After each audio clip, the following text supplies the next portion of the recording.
Good morning, good afternoon, good evening, depending on your time and depending on when you're going to be seeing this video.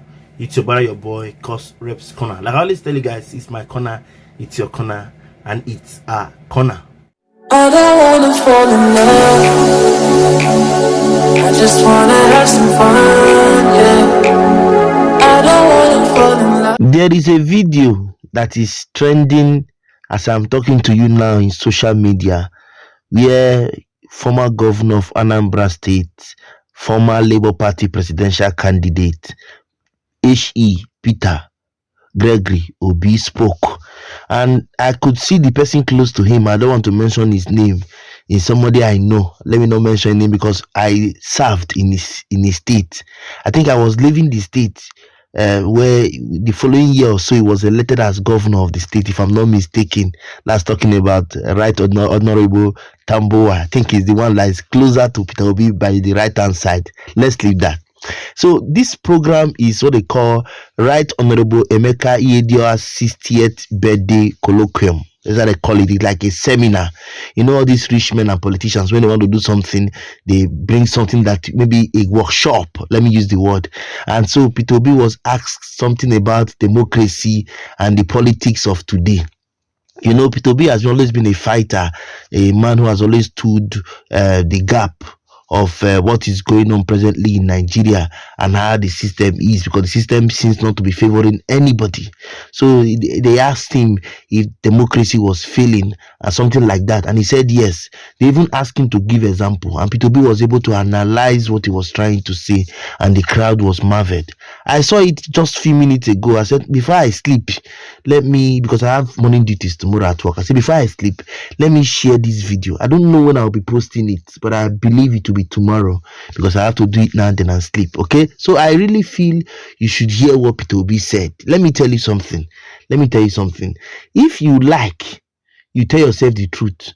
If you like, you don't tell yourself the truth. I believe peterobi would have done better than President Bola Ahmed Tinubu. Take me anywhere. Because while peterobi was governor of Anambra State, I was in my year 1, I'll be year 2 in the university. Yes, I was in my year 2 or year 1 in the university. As at that time, ASU was in strike. peterobi came to the school and told us just one thing. The teachers are asking for social amount. The state government does not have it. But if you, students, can put plus 5,000 to your account, to your school fees, just 5,000 additional school fees each student, the government will complete it and teachers will return back to work. I can't forget that day. My classmate will testify. peterobi came and said, I do not want them to be in ASU or to even. Oh, peterobi was even the one that removed Anambra State University from ASU. Make your inquiry. So he came and said, no, if students can pay 5,000 naira each, then my professor, the vice chancellor, was Ojako, if I'm not mistaken. That was the vice chancellor. He is a professor from geology department. I'm telling you my life history. Professor Ojako called us cost reps and told us, see what the governor said. We didn't believe him until peterobi came and attended to us publicly. But there was a comment peterobi made that day that made me cry. He said university education is not meant for poor people. If you were in my school that time, please confirm if I'm lying. That was the only comment he said that made me cry, because I know what it took me to pay my school fees. But he said outside that, if we want lecturers to return back to class, all we need to do is just to pay 5,000 naira each to our school fees, because then we were paying we were paying 33.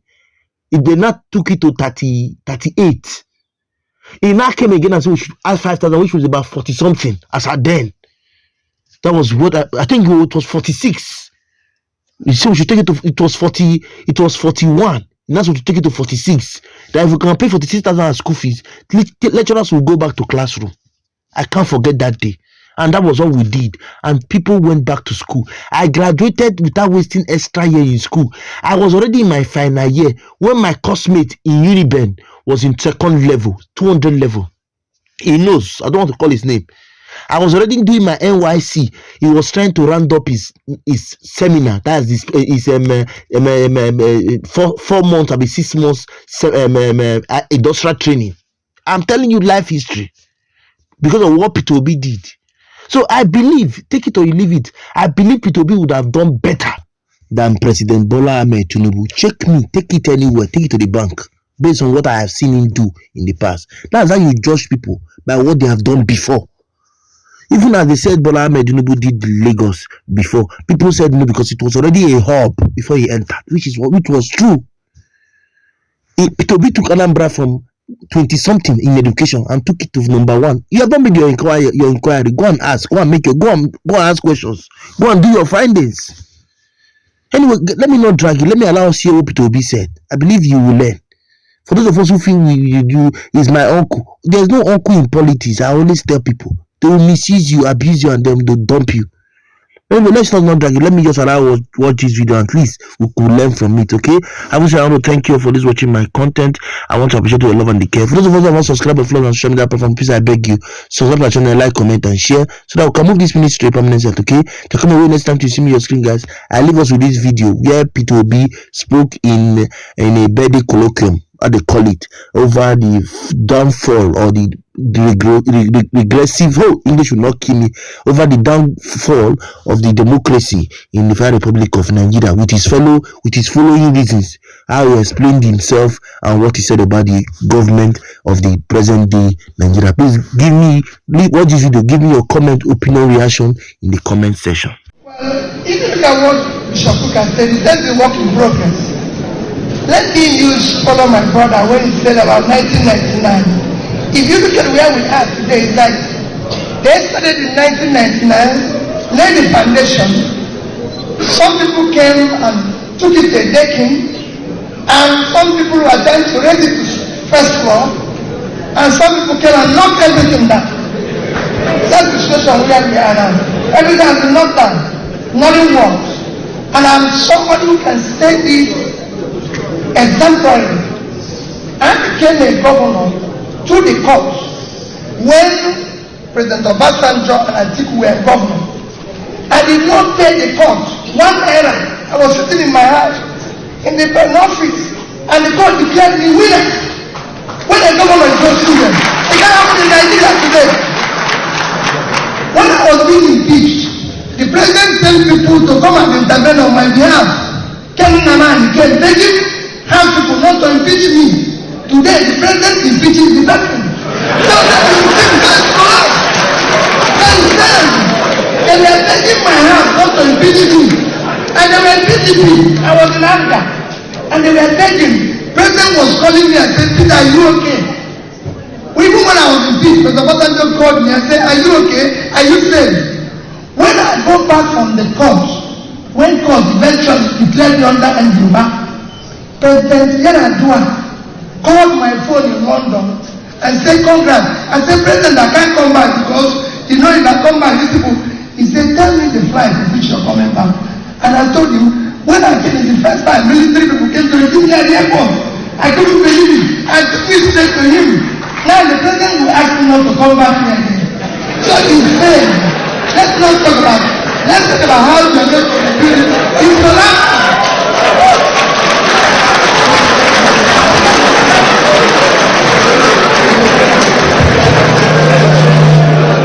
I'm glad that my last respondent said yes and no. So, well, I would say to China, China is not democratic. it isn't. And I'm not going to compare ourselves with Singapore. It's a country of less than 5 million people. But I will compare ourselves with Indonesia. Indonesia is 280 million. And coincidentally, the country with the highest number of Muslims. We should look at their democracy. They have what we call proportional representative. That is what I've always championed and want to do. You cannot have, let me even go back, no country in the past 3 years conducted elections have less than 30% of registered voters participate in the election and they held it.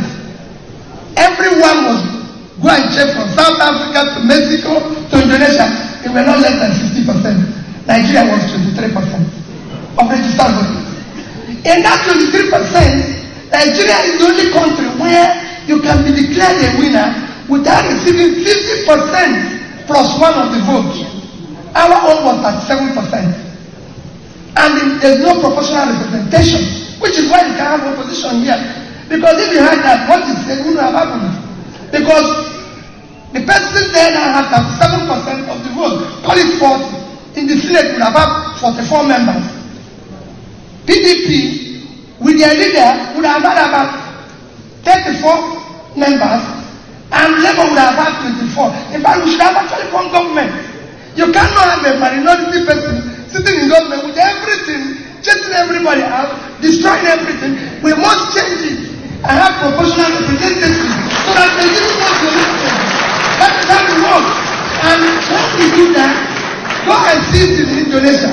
In Indonesia, the president's party is not the leading party in the parliament, but they have proportional representation, which brings proper checks and balances. Like he said, it's the operators. That is why I said it's failing. That even show that it's failing, because the operators now have failed it. That is when we go back, it is failing.